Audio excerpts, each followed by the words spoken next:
Two people who are decades apart in age fall in love and decide to go for it, not minding what others say. But that's hard to do when everyone has something to say. But will their relationship be able to stand the trials and tribulations, or will it fail and become just a memory? In the opening scene of Glorious, Glory rides in the back of a jeepney as she thinks about the sex she had with the guy, Nico, earlier. She is very pleased with the experience, and even thinking about it makes her smile. When Glory gets home, she is still reliving the experience, and this makes her smile from ear to ear. She makes coffee and recalls the night before, when she and Nico were lying in bed, and she asks if he enjoyed his birthday, but he reveals that he lied. Glory starts doubting him, and has to ask again to know if he's single. He affirms that he is indeed single, and 22. She feels old, and informs him that her youngest child is a year older than him, making her old enough to be his grandmother. But this doesn't bother him, as he teases her by calling her his sexy grandma. To Nico, age is just a number and nothing more. Well, not everyone belongs to the same school of thought, so lucky Glory steals a quick kiss from him. Back to the present, Glory looks at herself in the mirror. She touches her body and takes off her shirt.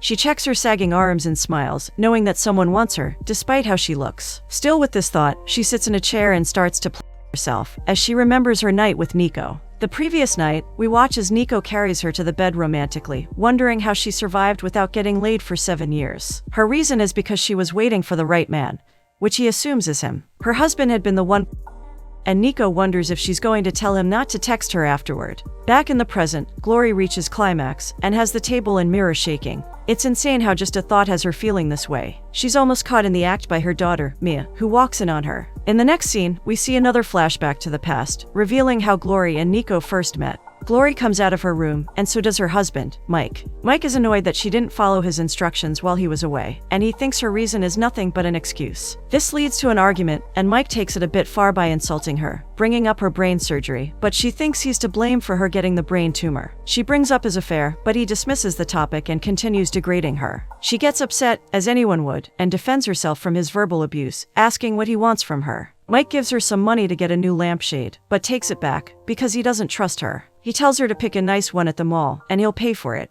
This seems like a lack of trust and understanding, and it is a doubt how long their relationship will survive this turmoil. Glory can't keep the troubles to herself, and she confides in her friend all about Mike. She talks about her sex life, and that she's forgiven her husband and his secretary, who he had an affair with. Her friend suggests that she starts looking for someone as well, so they can both be on the same page, but she brushes it off as not important. In the next scene, Nico pays some money into his mom's account, and calls to find out if she's gotten it. He informs her that he won't be coming home, and asks her to get some chocolate croissants for his godchild. He enters the mall and sneaks to his post as a staff member. Just then, Glory walks into the mall and tells a staff member that she's looking for a lamp. The lamp she discussed with her husband. Coincidentally, Nico is asked to guide her. He shows her different lamps, and is instantly smitten by her. He keeps making discreet jokes to her, but she's not aware of it. Meanwhile, Nico's colleagues are jealous of Nico, who easily makes a sale with his customers. They are prompted back to work by their supervisor. On the other hand, Nico recommends a lamp that he believes she deserves. He uses it as an excuse to get her number, and before leaving, she informs him that her husband will call to check it.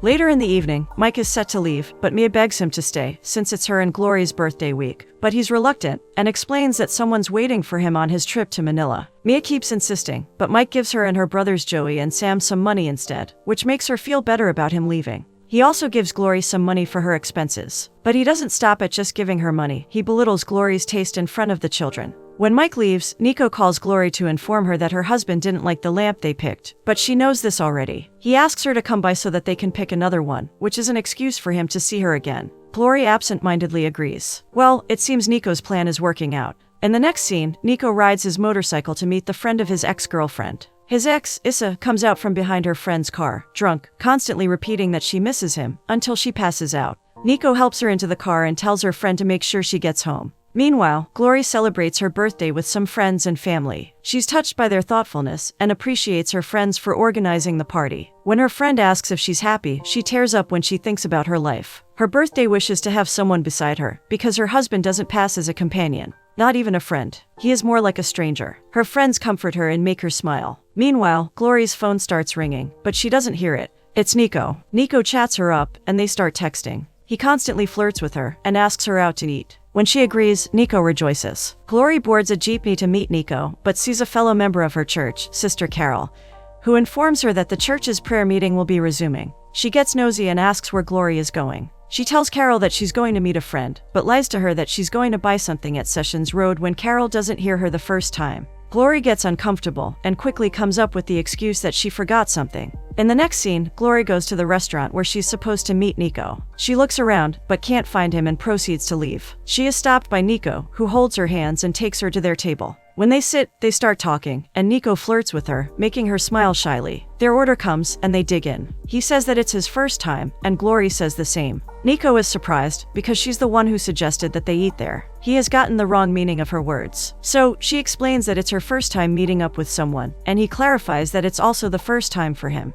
Glory only eats at the restaurant on special occasions. She feels he's a special teaser, but he doesn't think that he deserves to be called a teaser, because he only follows the rule to becoming a successful salesman. This sparks a conversation between them about their work life. Soon, she excuses herself and leaves for the restroom. In the restroom, she overhears two waitresses talking about Nico and herself. They gush over Nico, and one of them thinks that Glory is pretty, but the other waitress says she looks like an auntie. Just then, Glory comes over, shocking them, and one of them rushes away. This is quite embarrassing, so when Glory gets back to the table, she suggests that they leave for a more quiet place. He orders takeout and asks for the bill before they leave. Later on, Nico and Glory ride on Nico's motorcycle to their destination. Nico doesn't understand why Glory refuses to use the helmet. He smells it and immediately knows why. She tries to make him feel better by saying that it's because she's not familiar with riding bikes. He notices that she's rubbing her hands, trying to generate heat, so he grabs her hand and leads her into the house. Upon getting into the house, there's an awkward silence. Nico breaks the silence and compliments her smell. He turns to look at her, and not being able to hold himself back, he pulls her closer, and they kiss. The kiss gets passionate, and Glory gives in to her desires. They start taking off their clothes, and they make love. Later on, they eat the takeout they ordered.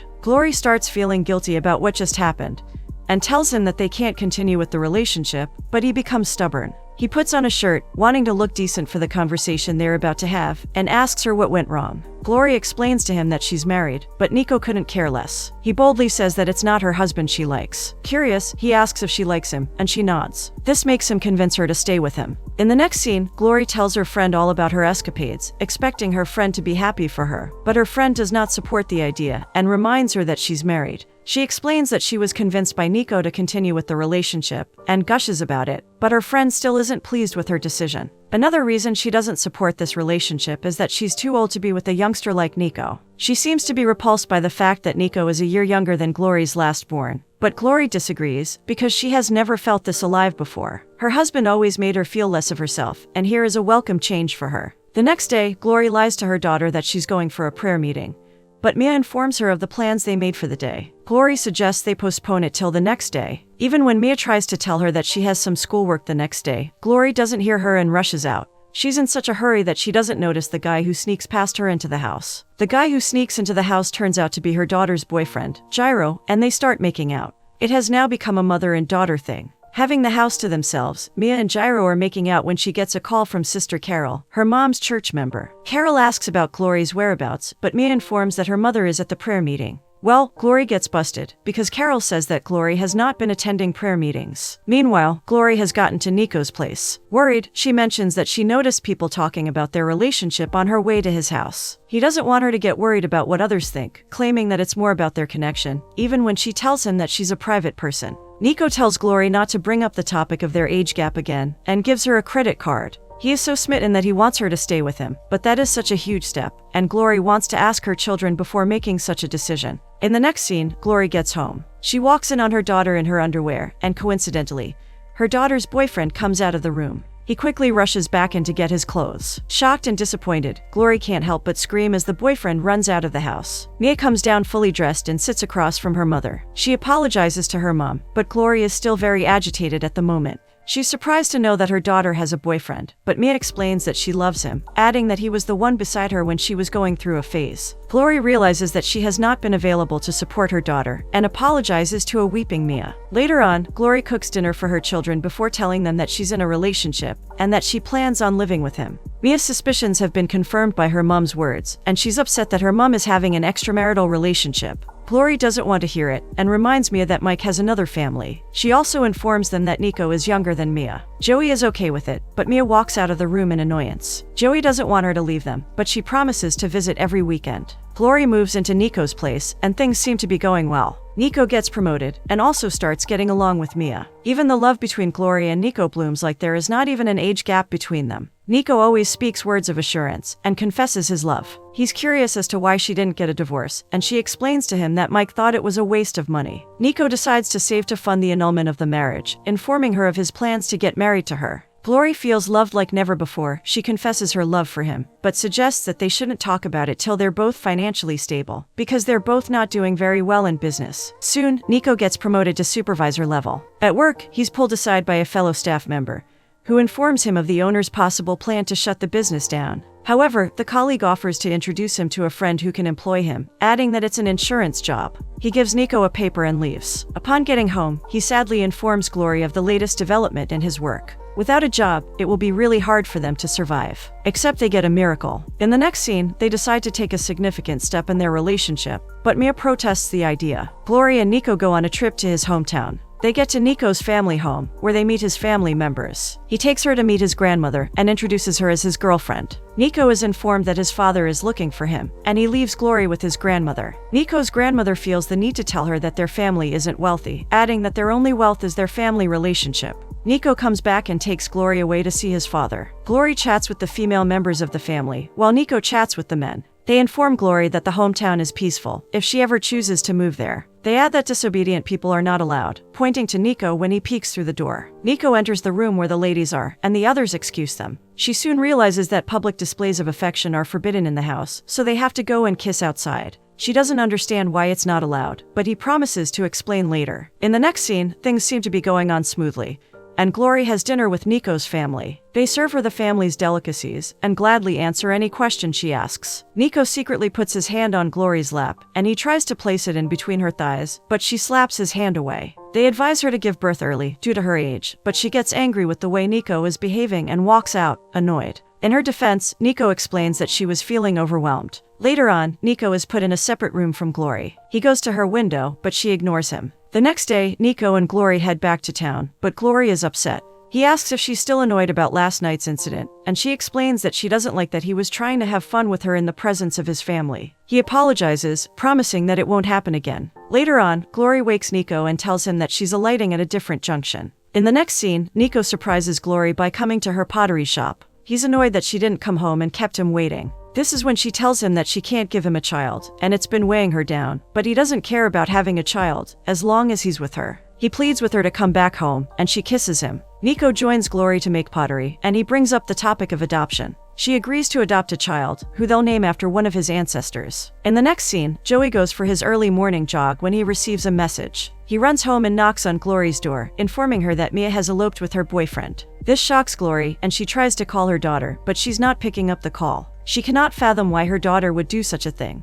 Could something have happened? Later in the evening, Glory meets with Mia and Gyro. It appears that she is pregnant, and he takes responsibility for her pregnancy and informs her of their plan to get married in 3 months. Glory, who can't take action alone, informs Mia that Mike will speak to her when he returns by month's end. As Mia leaves to pack her things, Glory goes after her. She asks if Mia loves him, and Mia confirms that she does. Acknowledging that Mia is of legal age to make decisions of her own, she pleads with her, nevertheless, to wait till Mike comes home before she moves in with Gyro. Suddenly, Glory starts crying, because everything's moving fast, and her daughter will soon become a mother, but she promises Mia her full support. Mia also starts crying, and Glory hugs her. 3 months later, Glory returns from the wedding and tells Nico all about it. He massages her feet and learns that Mike was also there. He's disappointed that he can't always be by her side because of Mike. Nico suggests that they move to his hometown, since her children are settled, but she doesn't support the idea. She tries to convince him otherwise, saying that her pottery is getting successful, but he won't agree, because he doesn't like that she's taking care of their finances. Eventually, Glory and Nico move to his hometown, and are living their best lives, or so they thought. In the next scene, while Nico and Glory go for a walk, she asks why he drinks often, worried about him. Nico complains that they are too preoccupied with work, but Glory reminds him that it was all his plan. He asks if she's happy, but is interrupted by a guy who informs them that a person is looking for Glory. They leave with him to meet the person looking for her, who turns out to be her eldest son, Sam. This is where the family's suspicions begin as to who Glory really is, to have a son as old as Sam. Later that evening, there's a family meeting where Glory is asked for her age, after they saw her son. Apparently, they don't know how old she is. Nico's grandmother is very upset and demands the truth. Nico tries to talk to his grandma, but it only makes her more agitated. Glory finally speaks up and professes her love for Nico, saying she doesn't want to lose him. She tells them all about her marriage life and how unhappy she felt in her marriage. She mentions that Nico saved her from the abusive relationship she had with Mike, shedding tears as she speaks. Glory doesn't want to regret anything, and that's why she chose to be in a relationship with him, despite the huge age gap. The next day, Nico's grandmother asks if Nico is safe, and Glory assures her that he is. The grandmother tells Glory her plans for Nico, and begs her to let him enjoy his prime and have children, saying that she's already had her time. In the next scene, we see Glory running, and Nico chasing after her. She grabs her stomach and feels like throwing up. She stops by the river, and Nico asks what the problem is, and she tells him that she's dizzy. Nico mentions that he heard about her fight with his grandmother. Glory's in tears and tells him that she wants to go home, or anywhere that's not his hometown. But he gets upset and tells her that she needs to toughen up, adding that they'll always talk. Nico explains that the same thing will happen no matter where they go, and tells her to understand that his grandmother is the oldest in his clan, so her words resonate with them. He hugs her, and she calms down. The next day, Glory boards a bus back home. She's driven to tears when she sees a woman cuddling her baby on the bus. Meanwhile, Nico is worried about Glory, who's not returning his calls or messages. His grandmother says that Glory is old enough to take care of herself. She tells him that a person who can leave should learn how to return, and that if she truly loves him, she'll come back. Nico starts crying as his grandmother comforts him. Love can indeed be so deep. On the other hand, as Glory stands up to get off the bus, she faints. At the hospital, Glory is congratulated by the doctor, who informs her that she's pregnant. Glory is pleasantly surprised at the news, and grins from ear to ear. Her friend, who's there to hear the news, also celebrates with her. One would have thought that this would bring her back to Nico, but she does otherwise. She does not tell him about the pregnancy. Alas, society has won. Their love will never be given the chance to thrive. A few months pass by in a flash. May gives birth, and Glory also gives birth a few months later. In the next scene, Nico is out with his girlfriend, another girl, and he sees Glory with her child across the road. Surprised, he calls out to her, but unfortunately, she doesn't see him. He continues, and soon she hears her name, but she cannot see the person. Glory gets into her car, kissing her lovely baby.